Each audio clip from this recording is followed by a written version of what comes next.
le temps de demi-vie de quelques médicaments. Là, on a l'aspirine, la morphine, diazépam et chloroquine. Regardez pour l'aspirine. Elle a un temps de demi-vie de 0,25 heures. C'est-à-dire là, on va dire un quart d'heure. C'est un quart d'heure ou bien en 15 minutes. Donc l'aspirine qu'on consomme, on va dire si on consomme de l'aspirine, au bout de 15 minutes, la moitié de l'aspirine a été éliminée du sang. D'accord? La moitié est éliminée. La morphine, elle a un temps de demi-vie d'environ 2 heures, 120 minutes. C'est plus grand que l'aspirine. Donc, si on prend de la morphine, si une personne prend de la morphine, la quantité administrée au départ, x0, au bout de 2 heures, elle est à moitié. Si une personne a pris 10 mg de morphine, après 2 heures, si on fait l'analyse dans le sang, on va trouver que la personne possède une concentration plasmatique, on a dit combien? 10 mg. Donc on va trouver 5 mg, la moitié. Pour le diazépam, la molécule de diazépam, c'est l'anxiolytique. Là, c'est beaucoup. Là, c'est presque, presque 2 jours. Pas 2 jours, mais presque. 43 heures, c'est beaucoup. D'accord? C'est presque 2 jours. Donc, après 2 jours, la molécule de diazépam aura atteint la moitié de la concentration de départ initiale. Si la personne a pris, par exemple, 100 mg de diazépam, au bout de 2 jours, elle aura toujours 50 mg dans le sang. Maintenant, pour la chloroquine, là, c'est vraiment impressionnant.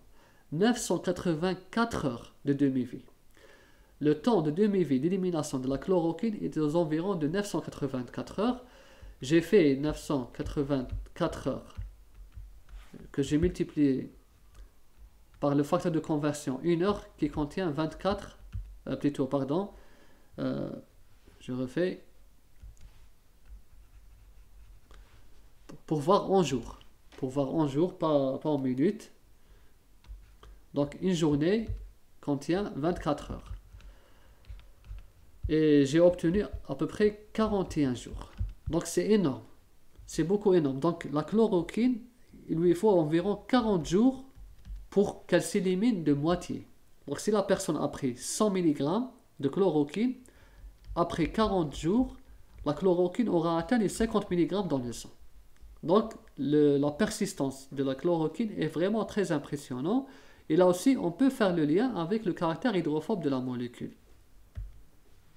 On peut faire le lien, mais pour être honnête, je n'ai pas trouvé beaucoup de littérature sur ça. Le lien entre le caractère hydrophobe et le volume, il y en a beaucoup. Pour le temps de demi-vie, il faut faire une documentation parce qu'on ne peut pas être sûr parfois. Mais l'essentiel, la chloroquine, elle est plus hydrophobe que l'aspirine. Et généralement, les molécules très hydrophobes persistent beaucoup dans le corps humain. On poursuit. Maintenant, le dernier paramètre pharmacocinétique qui est la constante de vitesse d'élimination. K, ou bien on peut l'exprimer KEL. EL, c'est-à-dire élimination, la même chose. La constante de demi-vie d'élimination, c'est celle-ci. C'est ça, la pointe ici. Elle peut être déterminée de l'une des 3 expressions. La première expression, la deuxième, ou bien la troisième. Bon, la première expression, c'est facile. On a l'équation d'ordre 1 de la cinétique du processus d'ordre 1 qui est égal à E moins KT. À partir de là, je vais obtenir le K. J'aurai comme ça E moins KT et qui est égal à CP sur CP0. Voilà.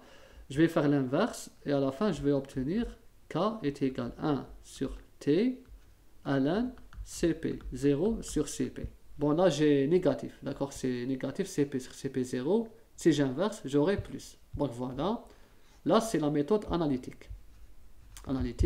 Je peux l'obtenir par la méthode graphique. Là, c'est la méthode graphique, c'est encore plus facile. Par la méthode graphique, c'est en traçant le graphe semi-logarithmique CP en fonction de T. Et je vais obtenir la pente. La pente est ici, est égale à delta ln de CP sur dt. Bien sûr, il faut multiplier par moins 1, car ici, la pente est négative. D'accord?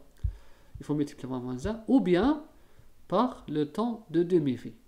On a obtenu tout à l'heure que le temps de demi-vie est égal à le temps de demi-vie d'élimination est égal à 0,69 sur K. Donc K, je peux l'obtenir par ça, 0,693 sur T 1/2.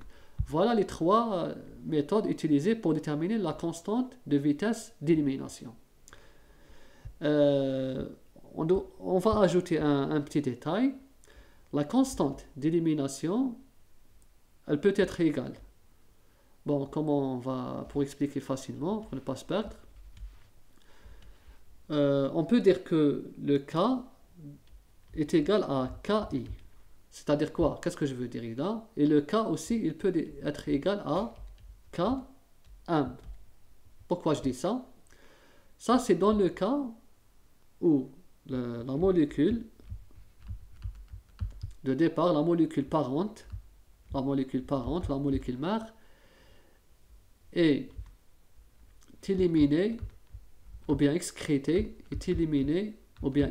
c'est mieux, excrétée complètement, c'est-à-dire à 100%, sous la forme inchangée. C'est-à-dire le médicament, il est éliminé comme ça. C'est-à-dire la molécule administrée, elle est ça, et elle est éliminée dans l'urine comme ça. Elle est excrétée. Sous forme inchangée, ça ne change pas. Donc là, quand la molécule est complètement éliminée sous forme inchangée, on dit que le K est égal à KI, KI inchangé. En anglais, on met KU dans la littérature anglaise, puisque inchangé en anglais, c'est unchanged. C'est avec U, ou bien en français, on dit KI.